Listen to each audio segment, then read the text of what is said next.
Usiyoyajua kuhusu wanaume ni kwamba unaweza ukasikia msiba wake leo, tena ule wa ghafla sana.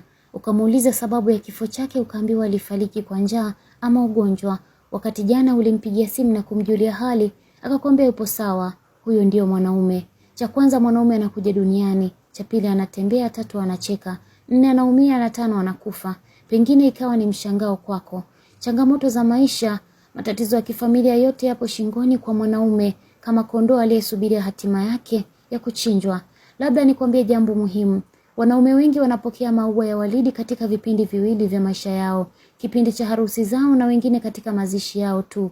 Na kusisitiza, usiniulize ni nani atawapa katika kipindi kingine cha maisha, na wakati hakuna anayejali kuhusu hilo.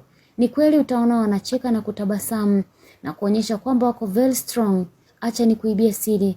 Wanaume hapo huwa wanaigiza tu. Ukweli ni kwamba wanaume wanalia usiku wa manane kama simba nyikani, peke yao kitandani au mafichoni. Mwanamke, unafikiria kuhusu mwanaume na survive vipi kwenye maisha yake? Asilimia kubwa wanachojali ni kuwapelekea bili na mahitaji yao binafsi. Sio siri, wanaume wanavumilia sana. Utamtukana kuwa hana nguvu za kiume. Ni swala la kawaida kwa mwanaume mwenye majukumu. Atahukumiwa kuwa hafanyi mazoezi, ndio maana magonjwa yanamwandama. Wanasahau ya kwamba nguvu na muda wa kufanya mazoezi utatoka wapi na wakati familia haijala. Atalea watoto sio wake bila kujua. Ataishi na mwanamke asiyekuwa na kazi maisha yake yote. Atahudumia familia yake na familia ya mkewe bila